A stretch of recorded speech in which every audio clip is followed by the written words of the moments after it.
It was another dreary Saturday morning, and once again, I was stocking shelves in the supermarket where I worked part time.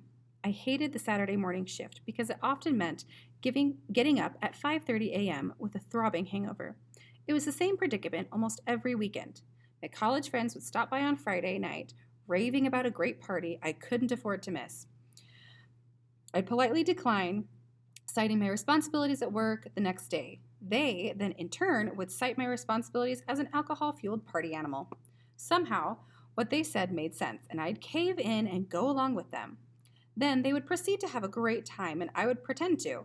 It was hard getting up. Sure, with my residual hearing and respectable speech ability, I managed to pull off a few one on one conversations. Unfortunately, group discussions were an exercise in futility. It wouldn't be long before I became bored out of my mind. Out of this boredom, I almost always would wound up drinking more than anyone else. By midnight, I would have a hell of a buzz. By 3 a.m., I'd be flat out drunk. And by 4 a.m., I'd be crawling into bed, if I made it that far. By 6:30, I would be cursing under my breath as I punched in for work. This particular Saturday was no different. Saturday was diaper day. Then a whole truckload of diapers got dropped off at the store in the wee hours of the morning. These diapers were waiting for me when I trudged in with bloodshot eyes and a pounding headache. As I loaded them into the cart to be wheeled out and packed onto the shelves, it felt like the veins in my head were going to burst. By 9 a.m., the diapers were done, and it was time to do the really mundane stuff. I worked in the general merchandise section, ordering and packing non-perishable goods, such as school supplies, personal hygiene products, hardware, and seasonal items. Each time I worked a shift, there was always customers who needed help finding something in the store. I didn't mind the interruptions so long as they were from regular customers who knew me. The regulars knew me well enough to make sure they spoke clearly, and I was familiar with their speech patterns after seeing their faces every week for 3 years. New customers, on the other hand, were an adventure of foul-ups, bleeps, and blunders. Things could get awkward quickly. One man repeatedly asked where he could find a certain product, and he began to shout in my ear when I told him I was deaf. I never got to explain that he needed to look me in the eye and enunciate his words clearly, because he stormed off, muttering angrily. Another man, whose question I successfully understood and answered, asked me what country I came from. Apparently, I had an interesting accent. When I told him that it was just a result of me not being able to hear my words and my voice because I was deaf, his eyes widened. "Oh," he said, backing away, "I see." He nodded awkwardly, waved goodbye, and made a hasty retreat. From this experience, I learned to simply say, "Excuse me, I'm a bit hard of hearing. Could you speak a little slower, please?" This was always got more favorable response. For whatever reason, the word deaf seemed to freak people out. Some people freaked me out. On one occasion, I had turned around just in time to see a woman in the middle of a hissy fit. "Why, I never," muttered something unintelligible. "Such a rude man," more unintelligible. "I oughta," blah, blah, blah. I could only shrug in bewilderment as she abruptly left. You know how baseball has a walk-off home run? I led the supermarket league in walk-off customers. 10 minutes later, she returned with a store manager and pointed in my direction. The manager smiled and made a comment or two, and all of a sudden the woman grabbed my arm and apologized profusely. "I am so sorry. I didn't know that you were deaf." Apparently, this lady thought I was ignoring her when she'd asked me a question behind my back. She just couldn't see that I was deaf. At least I liked her better than the guy with the walrus mustache. Nothing except for perhaps grabbing him in a headlock and shaving the fur off of his face could have helped this situation. I explained to him that I couldn't hear, and he patiently repeated his question several times. Unfortunately, the rug on his upper lip effectively camouflaged every single word. In exasperation, I just sighed and said, "Aisle 27. Never mind that there were only 26 aisles in the store. It was his problem. Let him figure it out." But today there was one customer who would change everything. My attitude, my confidence, my job, my future, my life, everything. I was busy stocking shelves with dental floss when somebody politely tapped me on the shoulder. I turned around thinking, what is it now? And surprised to see a woman asking me something fluent in sign language. "Hi, I'm Linda Bain. Remember me?" Yes, I certainly did. She worked at the Pennsylvania School for the Deaf. I remember meeting her when she had interpreted a community event a few years earlier. Linda was hearing woman, but she signed so fluently she looked deaf herself. It was such a relief to be able to converse effortlessly with someone after all those adventures with other customers. Yes, I remember you, I said. How have you been? Great, Linda began. I just got promoted to coordinator of residential education, which is why I'm here. Listen, we have an opening for a dorm supervisor at school. I'm telling you, this would be a perfect opportunity for you. My life would never, ever be the same. Chapter 1. On the afternoon of October 12th, 1966, a very pregnant Sherry Drosbaugh was wheeled into the delivery room accompanied by her husband, Don. They strapped her in. Yes, they really tied her down and ignored her screams for morphine. This took place at the Albert Einstein Medical Center near downtown Philadelphia. It was one of the best hospitals in the city, but whatever skills the doctor had back in the 1960s, only few knew how to effectively work with deaf people. For my mother and father, both deaf, this set the stage for a harrowing experience. As Sherry was strapped down, she gestured to one of the nurses. She wanted the nurse to free one of her hands. This way, she explained, she would be able to communicate with her husband via sign language. Presumably, she would use that hand to tell him what a bastard he was for getting her in this mess in the first place. Good sport that he is, Don stuck with her throughout the entire ordeal. And what an ordeal it was. Right off the bat, there were several technical difficulties. As Sherry explains it, the nurse took a needle that was to administer the epidural and applied it to her backside. It was taped on so that it would continuously administer some much-needed pain relief. But as the whole drama unfolded, Sherry constantly complained that she was in pain. One of the nurses, getting in close for a good view, leaned on Sherry's leg. Needless to say, Sherry was not amused. "Tell that nurse to get her elbow off me," she barked. When Dawn informed the nurse of Sherry's discomfort, the nurse shook her head and chuckled, and insisted that there was no way Sherry could feel anything because of the epidural. The hospital staff kept working, and Sherry eventually gave birth, screaming bloody murder the whole time. Finally, the doctor began fixing up my poor mother so that she would be on the road to recovery from this memorable experience. She just couldn't take it anymore. She repeatedly complained about the excruciating pain. She begged the doctor to knock her out with a good old-fashioned general anesthesia to help her get through this agony. The doctor was hesitant at first, and then he decided perhaps it was a good idea. It was, he realized, the only way to get Sherry to calm down. Everyone would be happy. Unfortunately, the whole caper was far from over. This anesthesia mask was placed on Sherry's nose and mouth. Her eyes widened in horror. Gasping for air, she realized there wasn't any. Yep, that's right, no air at all. She was suffocating. Overcome with panic, Sherry waved vigorously at the doctor and attending nurses. But since Sherry is prelingually deaf, she'd never be able to speak clearly. It was a communication barrier that almost turned deadly. The doctor and nurses simply assumed that they were dealing with someone who was high maintenance. They ignored Sherry's muffled grunts and frantic struggling. Smiling and reassuring her that everything was okay, "Just relax, let the anesthesia do its work," they said, holding the mask firmly in its place.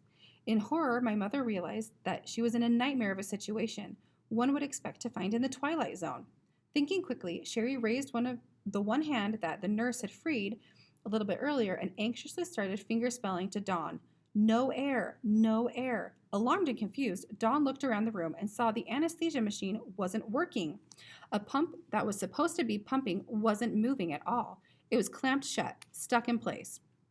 Dawn grabbed the mask off of Sherry's face and pointed out the defective equipment to the doctor, who gasped in shock. He apologized and asked Sherry to just hang in there while he finished up. The whole thing was almost over. Besides, all screw-ups notwithstanding, my folks were overjoyed to be the proud new parents of a healthy baby boy. When Sherry was ready to be sent back to her room, a nurse helped her off the delivery room table and eased her onto a gurney. Immediately, the nurse's eyes widened in astonishment. There was a large wet spot near the needle that had supposedly been administering the epidural. Peeling off the tape that was holding the needle in place, the nurse found it had bent off at an angle, and it had been leaking into the table instead of providing Sherry with painkillers. The pain-killing relief Sherry begged for. No wonder she'd been screaming the whole time. Sherry noticed the look on the nurse's face and started to panic. What could it possibly be now? She asked Dawn and the nurse what was wrong.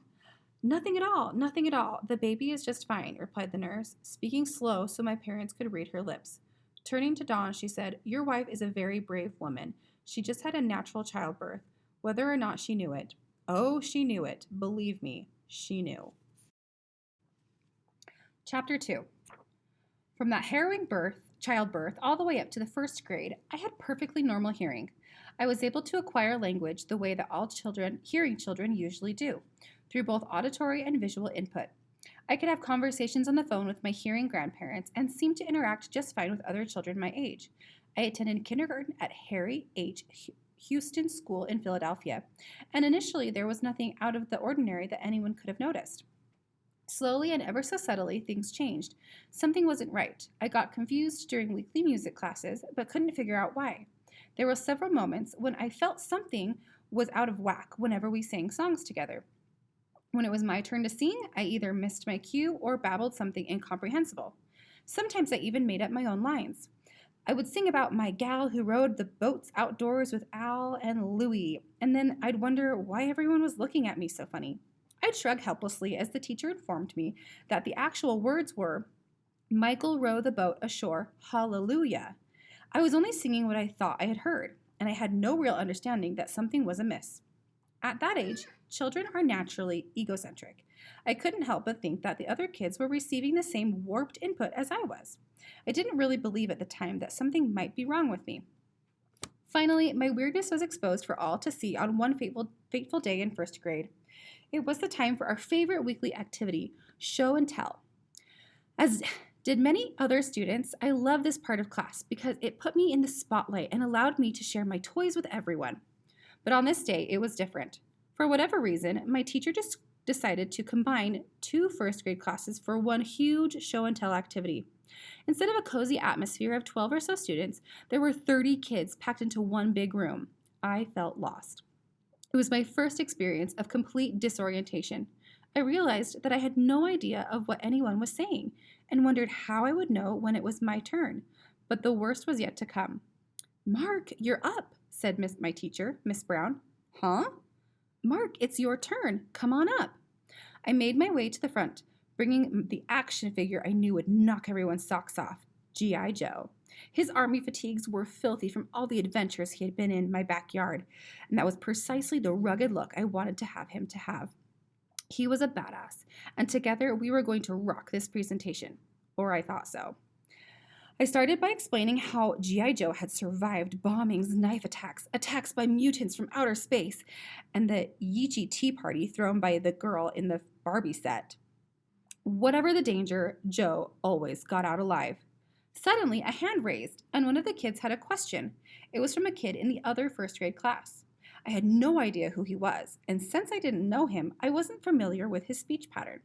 There was no way I could understand what he was saying in a crowded classroom, all those rows back. Thus began my coming out party, where all notions that I was a hearing boy went out the window. "Where did you buzz this nothing?" "What?" I responded. "Where What? I was getting frustrated. At this juncture, Miss Brown cut in to point out that my manners were inappropriate. She tried to explain that instead of contorting my face and screaming, "What?"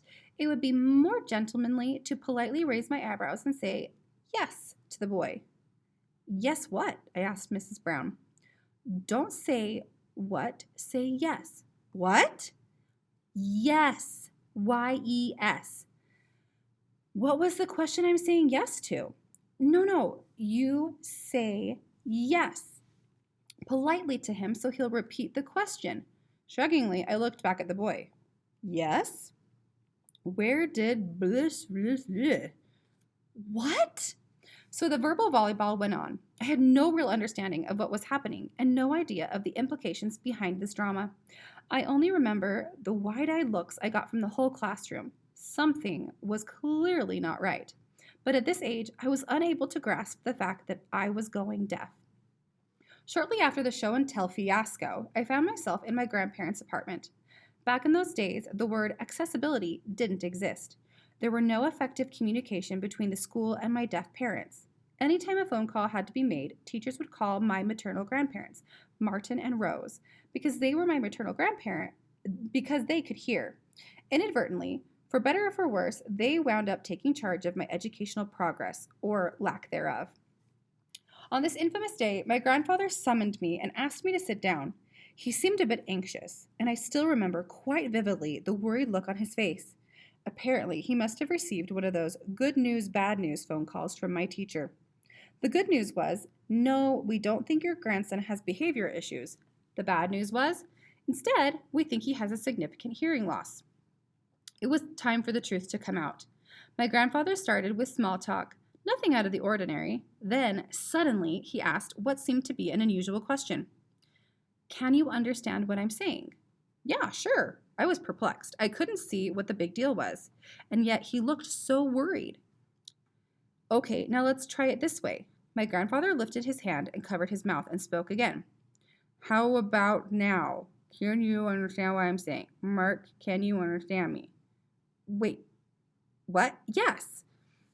My grandfather recoiled in shock. Reality struck, and struck hard. I had been reading lips all along. Up until that point, my residual hearing and speaking ability were just enough to cover up any indication of hearing loss. Not anymore. Now, this is where it gets complicated. This one simple discovery and the reaction to it had a major impact on the path my life would take. For the first time, I understood that something was seriously wrong, and that something was seriously wrong with me. Let me make it clear, if it isn't already, that my grandparents both loved me so much that they would do anything to make my life enjoyable and successful as possible. At the same time, there was a paradox that I would not come to understand until more than 20 years later. Fast forward several years for just a moment here. It wasn't until I took a psychosocial aspect of deafness course at Gallaudet University when I finally understood what happened when my grandparents discovered I was going deaf. Doctors confirmed that my grandfather's worst fears when they had diagnosed a progressive sensorineural hearing loss. My teacher described what was known as the diagnostic crisis. When my hearing parents, in my case grandparents, first learn that their child is deaf, it can be incredibly overwhelming. It is a shock, a tremendous shock, and itself sets off a reaction that is similar to the stages of grief. Shock, denial, anger, depression, the whole works.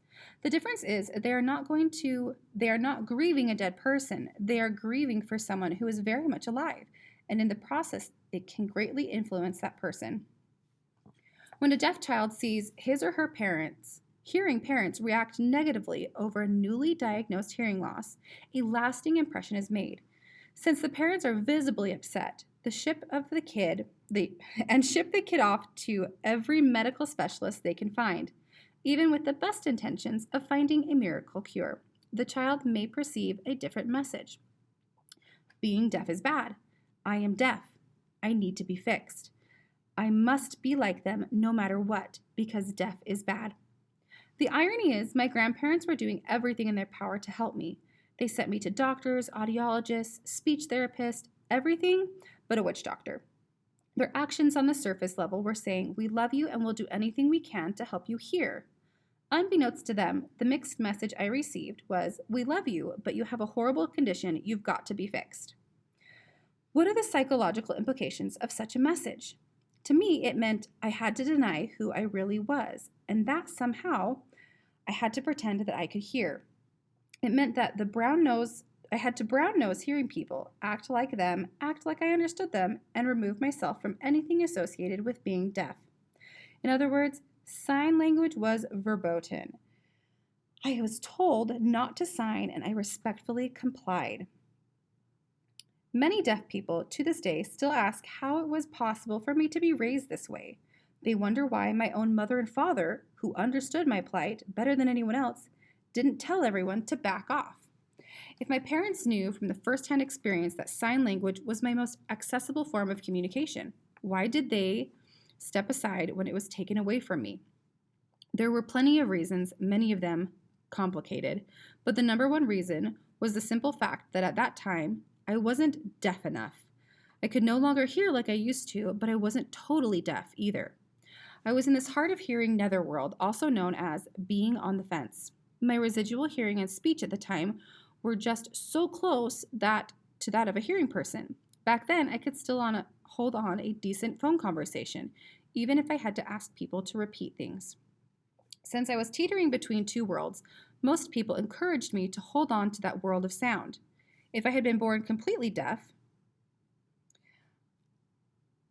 I might have been a totally different story, but I was so close. My grandparents did everything in their power to cling tightly to whatever hearing and speech I had left, and their hope was to find a way to improve on it. In this frenzied quest of normal hearing, doctors and so-called experts bombarded us with the old "it's a hearing world" routine. This meant I needed to wear hearing aids and work on my speech at all times. Sign language? Out of the question. The doctors told my family to make sure my deaf parents did not use sign language in my presence. Their logic behind this? They feared signing would destroy my ability to use speech. The experts had spoken, and that was that.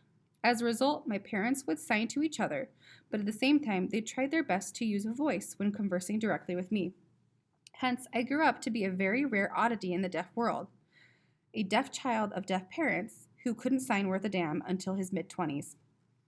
This pathological approach is the toughest part of the book for me to write. It's tough because I know in hindsight is 2020. Anytime a decision is made about how to raise a deaf child, there's going to be a lot of second guessing. I didn't want my family upset with themselves for doing what others told them would be the right thing to do. Eventually, my grandparents, on the rare occasion we had frank discussions about it, expressed remorse over something that was not their fault at all. How can you blame people for wanting what they believe was best for you? We were only doing what the doctors told us to do, my grandmother said, and she wondered if she had made an irreparable mistake. She did not. While she and my grandfather tried to keep me in the hearing world, they also helped me navigate through the best educational programs they could find. These educational programs had more to offer than any deaf program available at the time. I'll get back on this topic later. They may face many tough choices where it was damned if you do and damned if you don't. Each time, they always did what they thought was best. I owe my grandparents a ton of thanks. They valued a good education and made sure I got one. Likewise, my parents have, at times, expressed their own feelings of remorse. Namely, hey, we should have said something about something when the doctors wouldn't let you sign. When their friends asked them why they didn't speak up for their own rights back then, my parents often struggled to come up with an answer. Somehow, it's understandable. Those were the days where there were few teletypewriters, also known as TTYs, which would later be replaced with video phones, no relay service, no caption TV, and no universal acceptance of deaf culture, and so on. Although emerging research recognized ASL as an official language, it had a long way before society acknowledged and accepted it. Back then, without the level of accessibility the deaf community enjoys today, there weren't many opportunities in the deaf world. It would have to wait. For the time being, my parents went along with whatever the hearing world said was best. Chapter 3. My family background is somewhat unusual compared to the average deaf person. According to most sources, about 90% of deaf people have hearing parents. The 10% of deaf people who have deaf parents are often considered the lucky ones, while a great number of deaf children with hearing parents fall behind in terms of linguistic development because they cannot hear the spoken language of their parents. Deaf children of deaf parents experience no such communication gap. Their language, American Sign Language, is visual instead of oral, but a language nonetheless. This crucial access to language allows normal linguistic and cognitive development to take place with the many learning experiences that arise naturally amongst parents and children who can communicate effectively. And then there are social advantages, such as never being left out of conversations and enjoying all kinds of family outings. Deaf children of deaf parents usually have access to everything going on around them. There is no wondering what anyone said, none of the painful, never mind, it wasn't important, brush-offs that are all too common with hearing relatives and friends who don't sign. In deaf families, the information is right there in ASL for deaf children to enjoy and assimilate. All in all, deaf children of hearing parents are considered lucky because they have a strong linguistic background, including a better grasp of both ASL and English. They live in a more sociably favorable home environment. They are also held in high esteem by the deaf community in general and tend to have strong leadership qualities that help them gain power and prestige. The skills they pick up while immersed in the deaf world are often skills that they can carry over and utilize in the hearing world. So in my case, what happened? My family experience has been anything but what you'd expect from a deaf child of deaf parents. People today still see me signing and assume I'm hard of hearing, or a hearing-minded deaf guy. Often their jaws drop when they find out I come from a deaf family, and they scratch their heads even more when I try to explain the dynamics of my family background. So no matter what I say, the question always remains, how could a deaf child be surrounded by so much deafness in his family and not internalize it as part of his own identity? It's a good question that takes quite an effort to answer. To many deaf people, having deaf parents is a badge of honor. I understand why this is so, and of course I'm proud of my folks, but while I was growing up, I never had a clue that this is such a big deal. After all, hearing family members were acting on the doctor's advice to fix and therefore deny my deafness. This convinced me that deafness was something to be ashamed of, not proud of. On top of that, my mother's closest friends in the deaf community also happen to have deaf children. This leads me to the erroneous conclusion that it was mostly deaf people who had deaf kids. I always had the impression we were a tiny, secluded, and flawed population. I personally thought we were a freak show. Being admonished for signing only made it worse. It led me to believe we'd be ridiculed in public if we ever openly displayed our deafness. Yes, I was actually ashamed of who I was. In the meantime, I didn't know that there were millions of deaf and hard of hearing people all over the world. I didn't know that a great number of them were proud to be deaf, and I had no idea that most of them would love to have deaf parents as I did. I really never appreciated how lucky I was to have deaf parents who understood my struggles until one college age when deaf friends of mine made a big fuss over it. And when people try to figure out how a deaf child of deaf parents can go 20 plus years with minimal use of sign language, they look at my family background for answers and find even more questions. Further adding to the confusion is the fact that I have plenty of other deaf relatives besides my mother and father. Whereas my mother is the only deaf person on her side of the family, my father's side is predominantly deaf. My father's late parents, Cloyd Drosselbaugh and Margie Schooley Drosselbaugh, were deaf. Cloyd came from a hearing family, but Margie's family had a long history of deafness. There are several deaf aunts, uncles, and cousins from the Schooley family whom I've been in touch with from time to time. In fact, there was sort of an odd family reunion when I later attended Gallaudet University. My two distant cousins, Trina Schooley and Dan Rothing, were also enrolled at Gallaudet, and none of us really knew each other until then.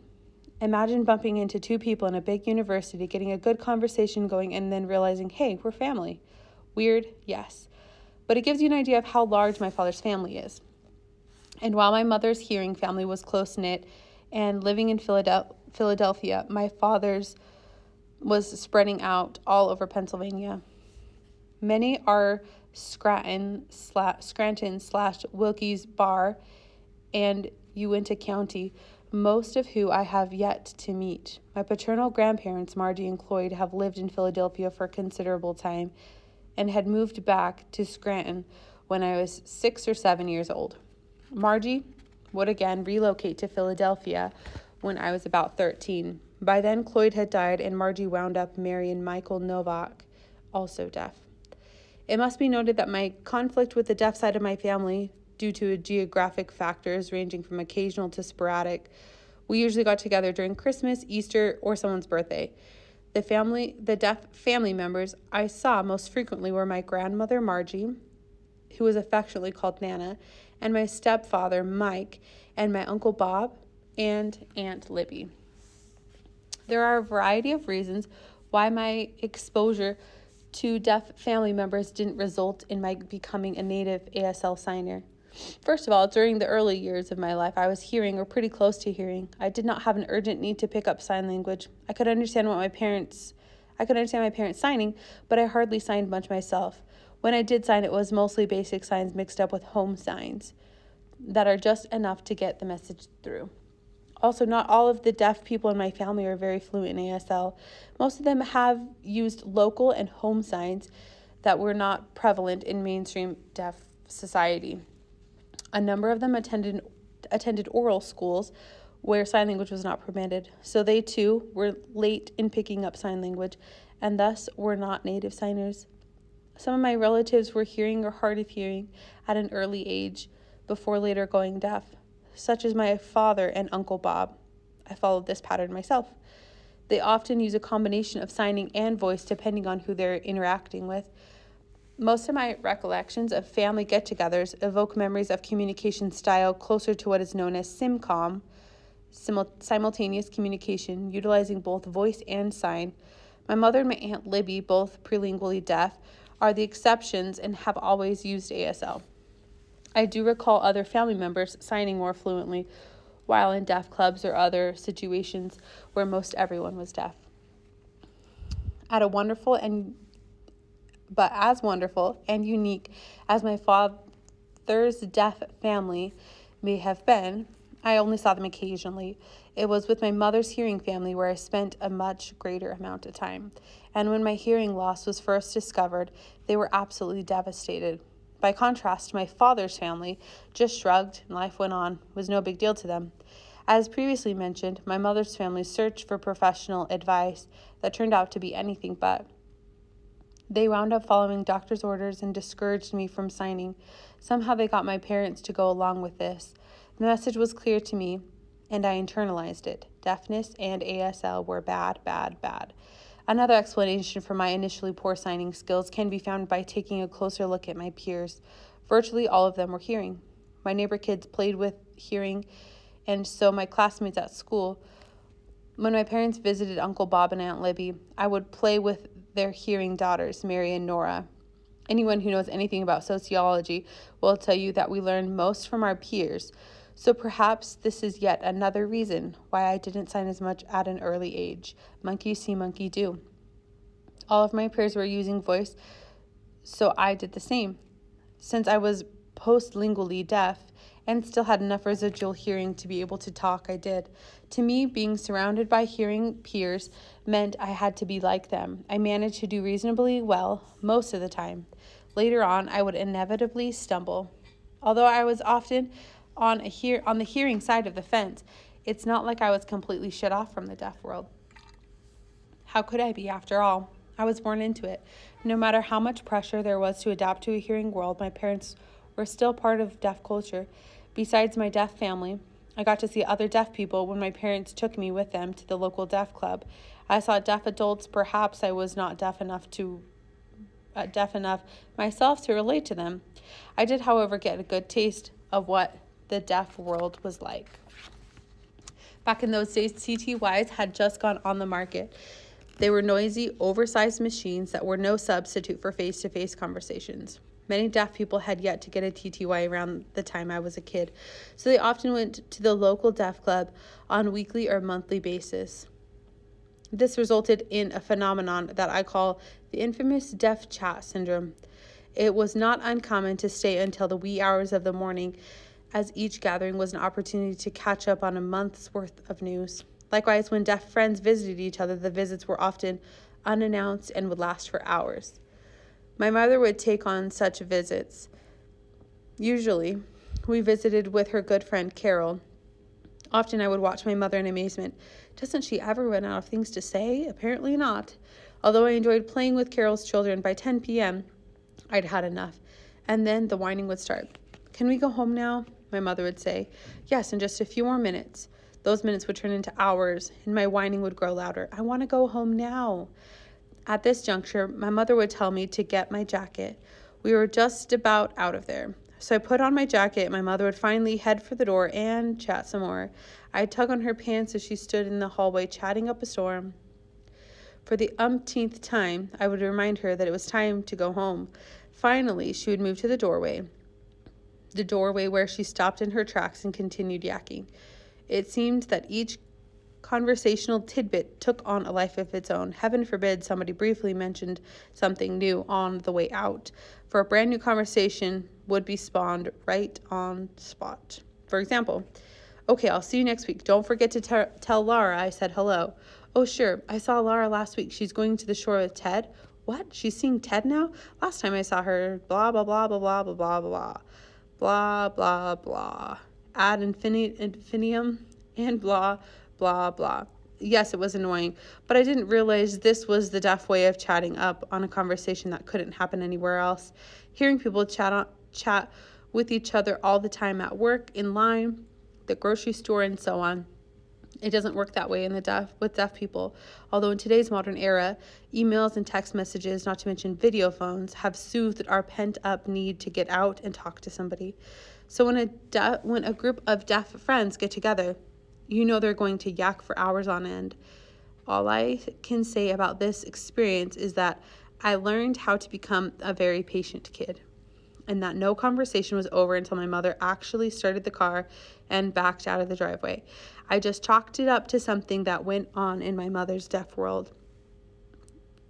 For as much as I made fun of her for her unlimited chat potential, I would eventually discover that it was hereditary. Years later, I would succumb to deaf chat syndrome myself. I even wrote an article about it, ingeniously titled, "Help, I'm signing and I can't shut up." Maybe as an 8-year-old, I never knew it, but perhaps I was subconsciously taking notes and learning how to be culturally deaf. I was always fascinated with my parents' deaf friends, the deaf clubs they went to, and their wholesome sense of humor. But as a youngster, somehow I was always still on the outside looking in. Once I began second grade at Houston School, it became more and more obvious that I wouldn't survive there. My class was considerably larger, about 20 or 25 children. There was more information to learn, information that went over my head. I remember taking spelling tests where the teacher would walk around the room reciting the words we needed to write down, and I routinely handed in a blank piece of paper. I felt terribly inadequate when I did this, so there was no way I could reason at this young age that it was not my fault. Based on the actions of hearing family members, teachers, and students, I perceived that I was some kind of defective anomaly. I needed to be fixed. Being fixed was no walk in the park. My family kept sending me to doctors and audiologists, all the while reinforcing my mistaken belief that I was a freak of nature. My ears were tested so often that I learned by rote the entire word sheet that audiologists would read at varying frequencies. Say the word hot dog. Say the word toothbrush. Say the word airplane. Say the word nauseated. There comes a time when enough is enough, but my family was relentless. It was like we were going to keep visiting doctors and audiologists until one of them said the magic words to my family so desperately wanted to hear, "We fixed it." It's no surprise that I developed an aversion to doctors and audiologists. To this day, I still have white coat hypertension, but despite the way I felt at the audiologist booth, it is not my intention to disparage an audiology profession. Audiologists are crucial for the purpose of assessment and placement. There is, however, a reasonable limit on how many times you can be tested and retested. My limit was exceeded to the point where even the ENT specialist told my grandfather to get a grip and to start accepting my hearing loss. Furthermore, it didn't do me any good at all to be placed in an environment where I would repeatedly fail. There is no actual pass or fail as far as audiological tests are concerned. It is just an assessment, not a quiz, but no one took the time to explain that to me. They should have. Today, an increasing number of audiologists know sign language. They can explain to deaf children that hearing tests are merely evaluations, which will help them and other people understand how to accommodate their needs. In my opinion, this ability to communicate with clients should be an absolute must. There is absolutely no reason an audiologist's office can't be deaf-friendly. I say this because my audiologist's lack of communication skills with deaf children made me feel like a guinea pig. I felt like I had failed, and I felt like I let my family down. Most of the time, I didn't mind the raise your hand at the beep routine because it was relatively simple. If I heard a beep, I would raise my hand. If I didn't hear a beep, I wouldn't miss anything. But when it came to the part where I had to repeat words and sentences, the audiologist said, without being permitted to read her lips, that's when I felt like an incompetent fool. Incompetent fool or not, I was fitted with 2 hearing aids, which did nothing to make my life even more miserable. Hearing adults suddenly expected me to hear everything, and that was said. Hearing adults suddenly expected me to hear everything that was said, further intimidating me into believing that I had to be like them. I began nodding and saying yes to everything people said without having the slightest clue as to what they were talking about. In a nutshell, they turned me into a walking bobblehead doll. Yes, other people's voices were certainly louder when I wore the hearing aids, but my ability to understand their speech showed no significant improvement. The only advantage of having hearing aids, for me, was that I could actually hear the toilet flush from the next room. Incidentally, it was around that time when the first toilet was flushed on national television, when Archie Bunker did the honors on All in the Family. I am eternally grateful to my family and medical professionals for making it possible for me to share this special moment. In school, though, there was nothing special about wearing hearing aids. I was made fun of and ridiculed. In 2nd grade was the only time in my life where I routinely got in fights and received report cards that said my behavior left much to be desired. It was obvious that there was no way I could keep this up. At this juncture, my grandparents went out and did the best favor they could have done for me at that time. They did their homework. They checked out several possibilities and enrolled me at Plymouth Meeting Friends School, a small private school outside of Philadelphia. PMFS was offered a cozy learning environment that would be welcome change from the crowded classes at Houston School. There was approximately 8 kids in each class. Not only that, but each class also had a teacher's aide, meaning that the teacher-student ratio was usually a comfortable 4-to-1. This was a place where I would get some much-needed individual attention. It helped me immensely. Anytime I misunderstood instructions, and that was quite often, the teacher's aide would zoom to the rescue. She'd fill me in on the details, and I would be back on track with the rest of the class and schoolwork. While it was clear from the start that I would be in good hands academically, I was still concerned about my social life. Memories of taunts and fights I had put up with at Houston School were still fresh in my mind. Fortunately, my 3rd grade teacher, Mrs. Paul, had gone out of her way to make me feel welcome at PMFS. She had previously explained to her class that there would be a hard of hearing boy joining them, and she encouraged them to ask questions so they would know what to expect. She encouraged them to speak clearly so that I could read their lips and feel like I was part of the class. I was certainly grateful when I noticed that I was accepted warmly. There was some curiosity about what I was like and how my hearing aids worked, but no one made fun of me. Mrs. Paul did an excellent job of helping us all go through this transition. Old habits die hard, though. I was still on my guard for a while before I completely settled down at PMFS. I figured it was only a matter of time before someone would poke fun at me and I'd have to defend myself. Most of the kids quickly got along with me, but I was just waiting for that idiot who always had to screw everything up.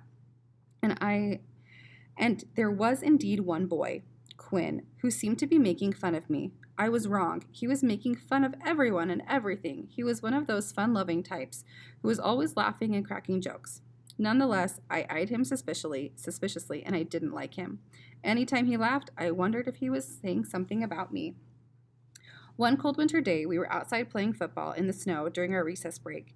We had a great time tackling each other, sliding all over the snow-covered field, and suddenly, when I had the ball, Quinn delivered a solid hit and knocked the wind out of me. Normally, I would have been a good sport, but this hit was so hard, it knocked a hearing aid right off of my ear. It was a quick and sudden reminder to everyone that I was different. To make matters worse, the battery had come loose and fallen out. It was lost somewhere on the vast field, hidden under 6 inches of snow. I made a fuss over the battery, but it was just my pride that was hurt.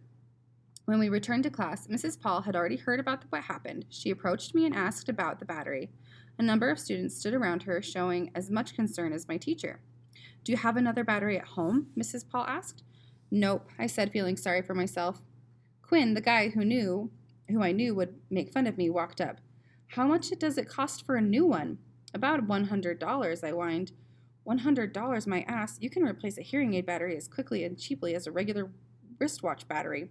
But I was a class freak, or so I thought, so I figured if the equipment I had was incredibly expensive, then It and I must be incredibly important. Right after I revealed the heavily exaggerated value of the hearing aid battery, some of the students volunteered to go out and look for it. And look for it they did. On a football field covered in 6 inches of snow, given that a hearing aid battery is less than the half the size of a marble, this would be much harder than looking for a proverbial needle in a haystack. It was touching enough that they tried looking for it, but they went way beyond that. They searched high and low and found it. They actually found the damn thing. It was none other than Quinn who rushed in, smiling proudly and handing me my $100 battery. The lesson I learned in friendship that day was worth $1,000,000. After the hearing aid incident, I became more comfortable at PMFS. I had no problem getting along with others. I got along well with my classmates, who were as accommodating as the staff. My best friend, Norman, would call me up on the phone during evenings and weekends and patiently repeat words to me, or even spelling them, until I understood what he was saying. In class, other students often took off the burden of the teacher's aide by repeating instructions or assignments that I didn't understand. With this kind of support, I no longer felt ashamed or embarrassed. I began to feel I fit in so well that I was practically as hearing as everyone else. When it was suggested that I take up speech therapy, I gladly consented.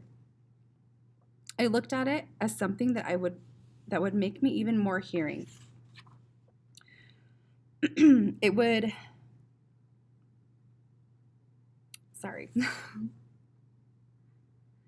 It looked at it as something that would make me even more hearing. It would, my grandparents assured me, help me speak the same way as everyone else. So I figured, why not? So I was encouraged by the way I was fitting in at PFMS that I perceived speech therapy as icing on the cake. I was finally going to look, act, and talk like a hearing person. My speech teacher, Mrs. Wells, was an entertaining and creative person who knew how to turn a dreary activity into something a whole lot more fun. She did not exhibit the "we need to fix you" sense of urgency that I had perceived from other professionals. If I pronounced a word wrong, she would make a funny face and encourage me to try again. When I did get a tough word right, she would gleefully repeat until she screamed, "Gah! No more! I'm sick of this!" The more success I had, the more she let me drive her up the wall. I would come home to brag to my family that I was so good at speech. It drove my speech teacher nuts. I was on the road to being a hearing person and very proud of it. After about 2 years of speech therapy, there was a humbling wake-up call. My mother had introduced me to a hearing acquaintance of hers with whom I proudly held a brief conversation. Although my mother's friend knew sign language, I kept my hands to myself and used my speech. I managed to go through the customary, "How are you? Nice to meet you," all without having to ask this woman to repeat anything she said. On top of that, I didn't even stutter once, smoothly going through those damned R's that used to give me a hard time. I was very proud of myself and beamed accordingly. My pride soon took a nosedive as my mother's friend walked to her car and I caught her signed conversation with my mom. "Is your son hard of hearing?" "Yes," my mom responded. "His hearing is slowly going down, just like his father and Uncle Bob. It's hereditary." Yes, I could tell by his voice. My heart sank. It was a reality check, and reality sucks. I would continue to do my best to be the best hearing as possible for the next several years, but it wasn't the same. Deep down, I knew I would always be different. Fortunately, if there was ever a place to be different and still feel accepted anyways, PMFS was it. I was part of one big family and had a great time. Other than the initial adjustment period at the beginning, I didn't recall sticking out like a sore thumb.